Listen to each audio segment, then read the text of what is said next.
Hello, and welcome to Get In, We're Going Healing, a place where we talk about mental, emotional, spiritual, and physical well-being to help you let go of the things that are holding you back from being your best, your greatest, your most authentic self. My name is Tova, and I will be your guide. Today, what I want to talk about is how to trust the process, trusting the process. Now, in today's world where we hear a lot about self-help, personal growth, healing, trauma healing, all of that good jazz that's being talked about, and it's wonderful that it's being talked about because so many people have the issues in these areas that need to come up and need to be healed. In this world where we talk about that, we hear a lot about trust the process, trust the process, trust the process. What does that even mean? And how do you do that when you're worried and stressed and struggling and all that good jazz? So today, that's what we're going to talk about. So what is the process? Process, like anything else, is how we get from one point to another point.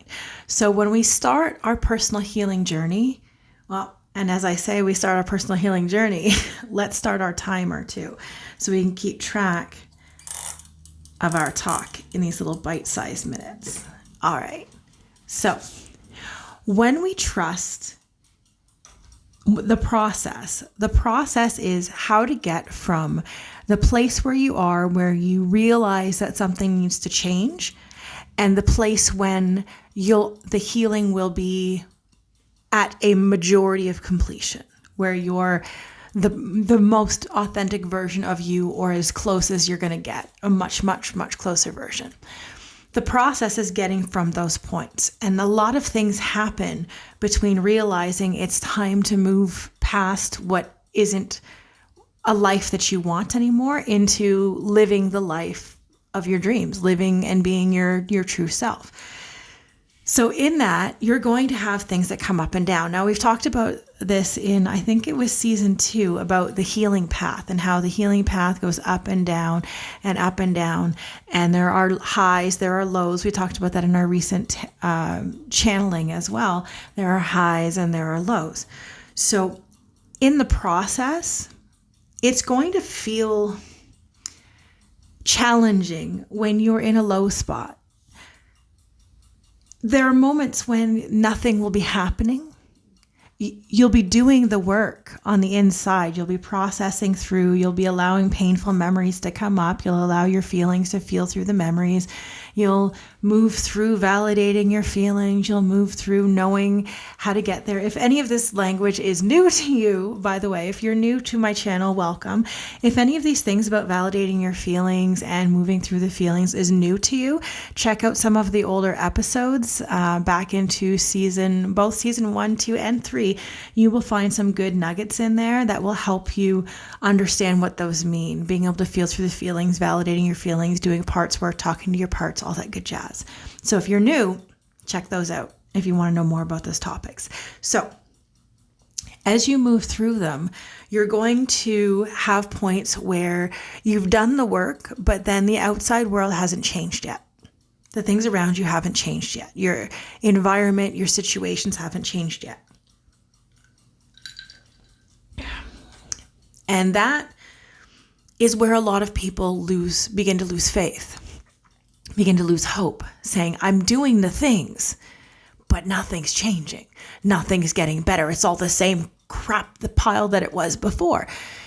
And that's when we begin to fall back into those old patterns of things that we used to do because we say, well, this isn't working. Or we begin to say this isn't working, but less of a, I'm getting away from it. I'm going to drop it into more of a, am I doing it right? Am I doing it right? Maybe I'm doing it wrong. And then we go into a fear-based worry. Okay, we can get into frustration, we can get into worry, we can get into those lower vibrational emotions. When we fall into those traps of lower vibration emotions, when we get into those places of feeling like nothing's changing, nothing's moving, it's all exactly the same, why bother? That's the point in which you need to trust the process, because trusting that everything will work out, that what you're doing is going to have an impact, trusting that your situation will change, trusting that the thing that you know to be true, that you intuit to be true, that you know to be true, will happen, even though the evidence to your present self is that nothing has changed. Everything is still the same. People are still treating you in a way that hurts you. Things are still, nothing's changed. We can lose hope in those moments. And that's what trusting the process is all about. Not losing hope, staying in the course, knowing that if you keep traveling, you'll get there. Okay. So part of it is also when you understand how the universe, the law of attraction in the universe works, for you to get the thing that you're looking for you to get the outcome you're looking for, lots of things have to be in the right place. Lots of things have to be in the right order. So let me give you an example. When I met my twin flame,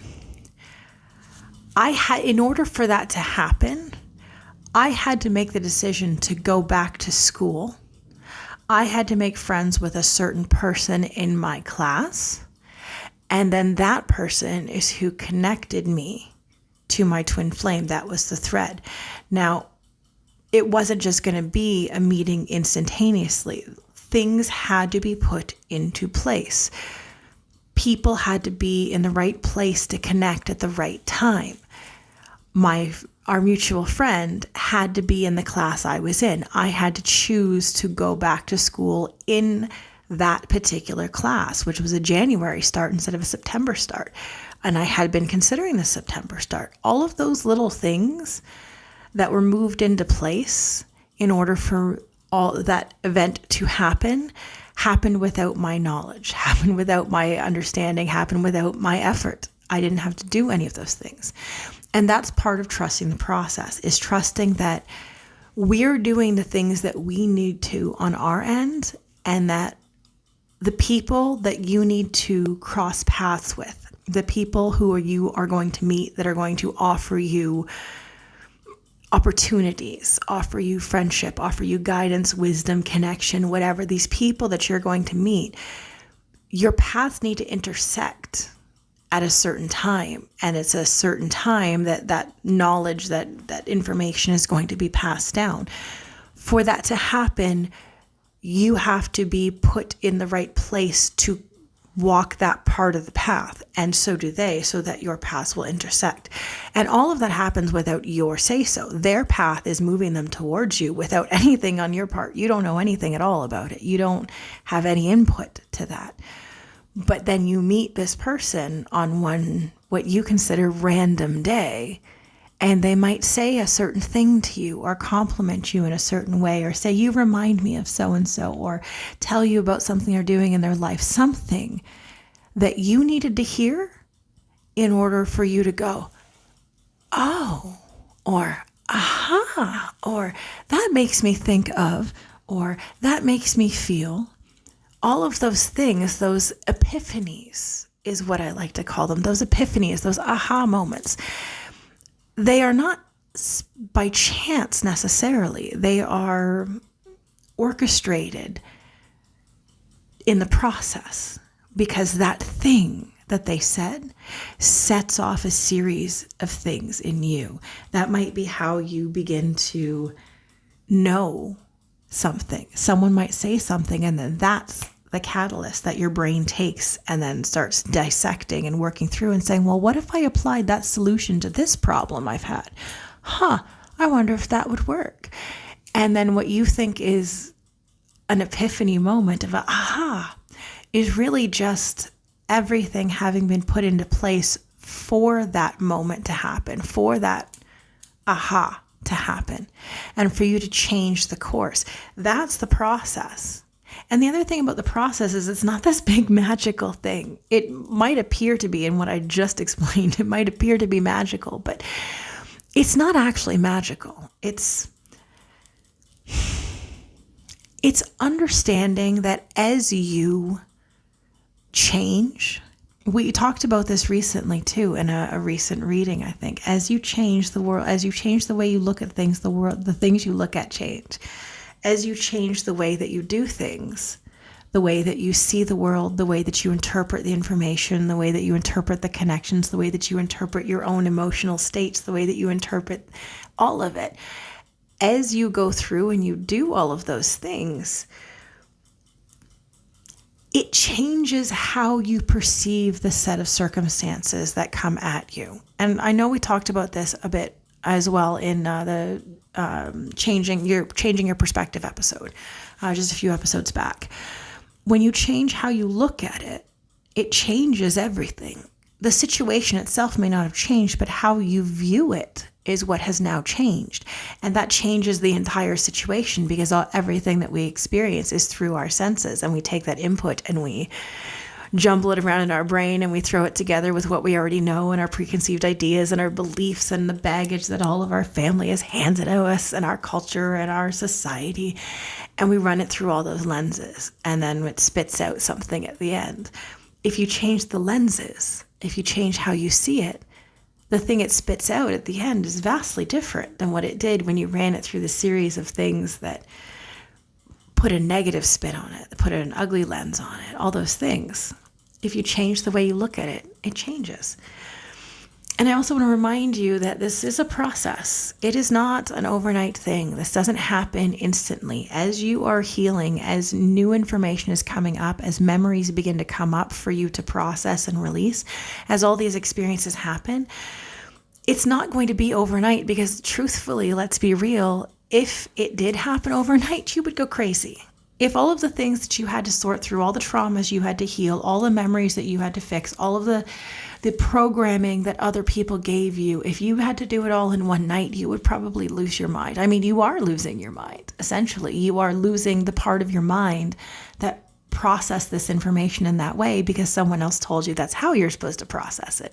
And as you're beginning to identify yourself and learn and heal, and all of these painful events come up for you to see, they come up for you to look at from a different perspective. And that brings me to my next point I want to bring about on the path of healing and the process is the spiral. So let's say you have a core pattern wound of abandonment, which is a very common wound for many people, particularly those in the Gen X generation and before, who were latchkey kids who raised themselves. There's a lot of lack of nurturing. There's a lot of lack of connection. I mean, there's a lack of a person being there. There is a huge amount of abandonment that goes with that, which obviously makes sense in the young years when what you need is connection and reconnection with family and love and bonding. And what you find is an empty house.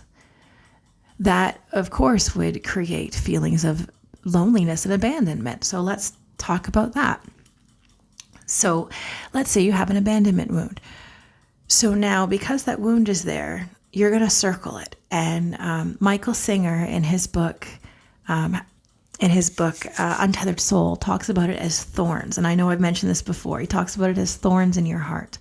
And you avoid touching it. You avoid touching the wound, because every time someone touches that wound, it hurts. And it reminds you of how painful it is. So you're like, no, don't touch it. So when we apply that to an abandonment wound, when anyone comes in with a behavior that could be perceived as abandoning you, not being there for you, that touches that wound, and you go, no, don't touch it. And so you're going to freak out and you're going to overreact, and you're going to react as if they were the one who caused the wound, when all they really have done is touch the wound. So as you heal, you're going to come past that abandonment wound over and over and over. So it's going to kind of look something like, let's say this is your abandonment wound. Okay. For those who are listening to the podcast, you won't get to see it, but you'll understand what I'm saying. So now you're going to start in a spiral. Okay. Let me just draw a spiral. Okay. So there's your abandonment wound. Okay. And there's your spiral. So in the beginning, you're going to pass, as you spiral out, you're going to pass that wound over and over and over as you spiral out. So now each time you come through that spiral, you're going to pass by that arm. Okay, so I'm going to draw a line through it. Okay, you're going to pass by that wound every single time you go through the spiral. Now, here's the difference. Each time you go through the spiral, each ring of the spiral you go through, you are more knowledgeable. You have more understanding. You have more control. You have more ability. You have let go of more things. You are lighter. You are more aware. You are more aware of what to do when this pattern gets irritated in you, when it gets activated in you. You are more aware. Now, the first times we've talked about this in the path of healing as well, when you cycle through, you're going to come back at that problem. And for the first few cycles in the beginning of that spiral, when you come back to them quickly, you're going to react in the same way that you did before. And it's going to take you some time to begin to notice that you are reacting each time. Then it's going to take you more time to recognize how you should respond. Then it's going to take you more time to actually start implementing how you should respond. And now you're going to mess that up a whole lot. And you're going to forget to respond that way. You're going to forget to do it that way. You're going to forget that that's the way you're supposed to do it. And you're going to do the old thing again. And later you'll go, I fell back in and I did it again. I passed that spot and I fell back in the same pattern. It's okay, because that pattern, that lesson is going to come back around again. And when it does, you have the opportunity to try again and to try something new and to try the new thing. And eventually, the new thing becomes the normal thing. And then that wound is no longer activated. And it might from time to time get activated. And then you'll just go, oh, you know what? That's weird. I feel like I'm being abandoned here. I wonder why. And let me tell you, this will get its own episode because I feel like it's an important topic to talk about.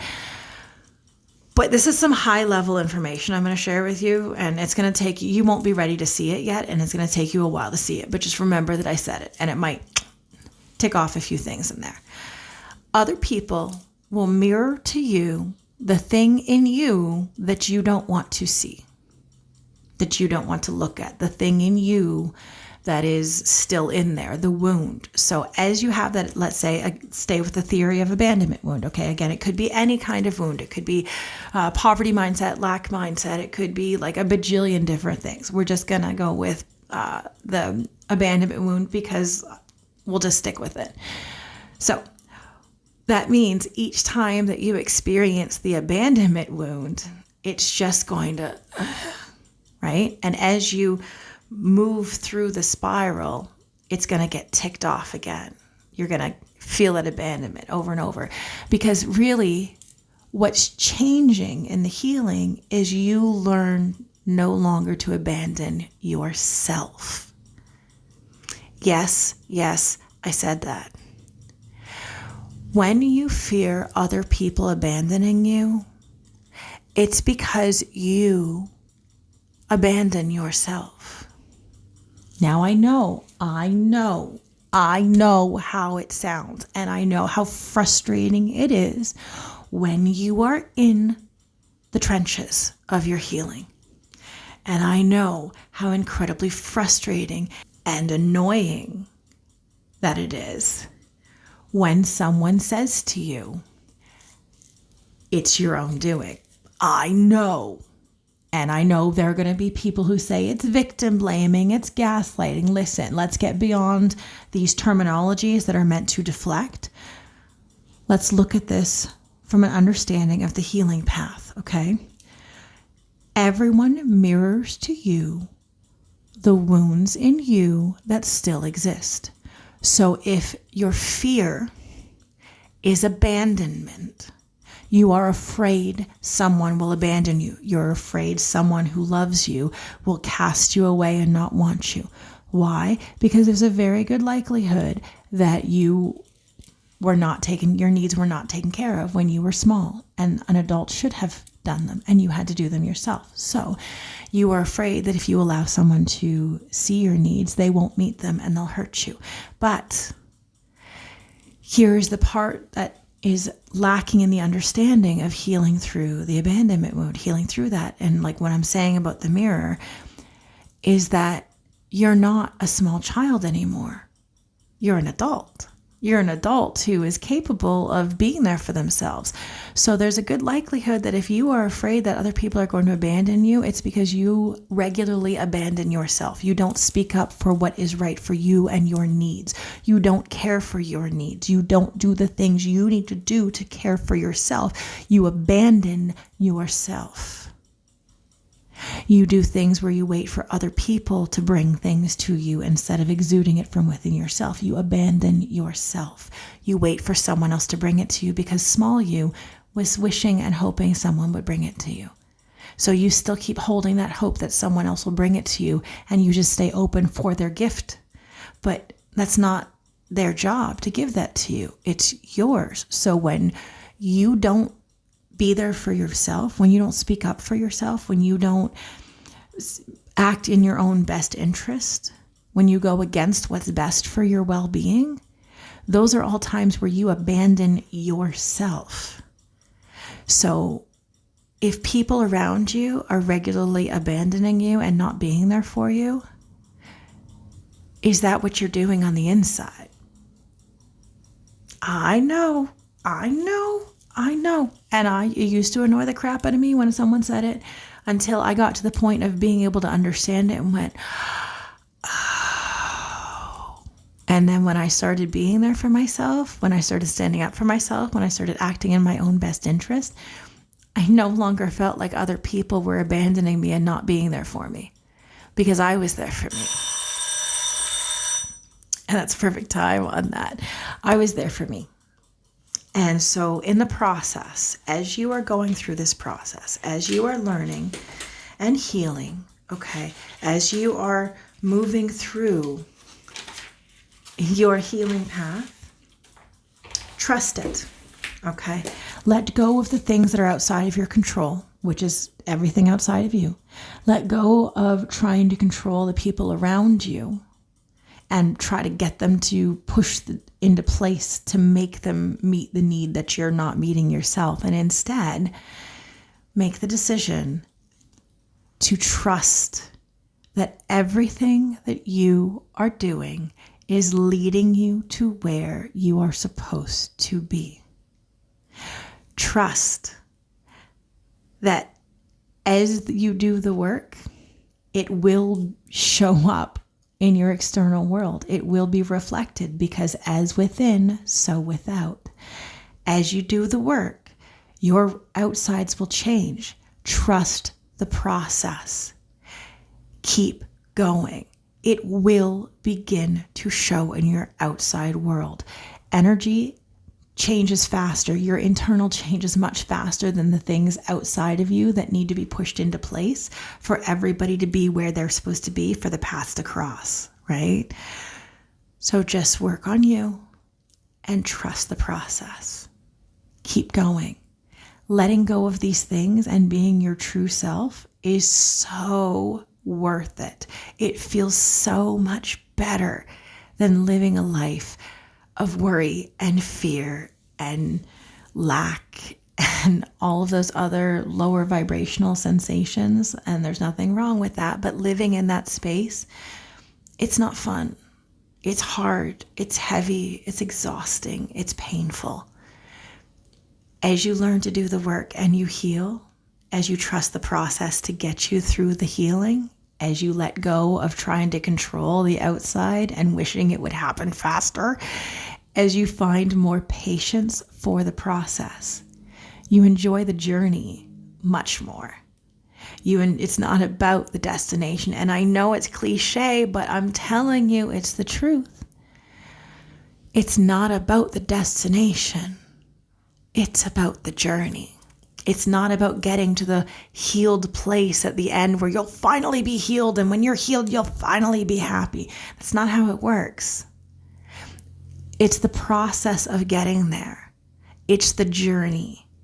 It's the allowance as each thing comes, and then you find more healing for that wound, and you expunge all of the poison and toxin, and you get it all out, and you clean it up, and that wound closes and heals, and your heart is so much more healed and better and whole than it was before, with that awful thorn stuck in it. So, Again, I implore you, all you on your healing journey, trust the process. Keep doing what you're doing. Keep letting go. Keep doing those things, and you will get there. You will. And you will find more joy along the path. Don't be in such a rush to get to the end. Trust the process. And when it feels like nothing's happening, trust the process. It's all happening in exactly the timing and exactly the way that it is meant to happen. No faster, just as Gandalf says. And I'm going to paraphrase, it happens exactly when it's meant to. He says a wizard never arrives late nor early, but precisely when he intends to. You'll heal through the thing in exactly the timing in which it's meant to. It'll take as long as it takes. Don't rush the process. Don't stress out. Don't worry. It'll get there. Let go and trust. So I hope that was helpful for whoever needed to hear that. Trust the process, people. Trust it, trust it, trust it. And until next time, keep letting go of the things that are holding you back from being your best, your greatest, your most authentic self. Until next time, love and light, fellow humans. Bye.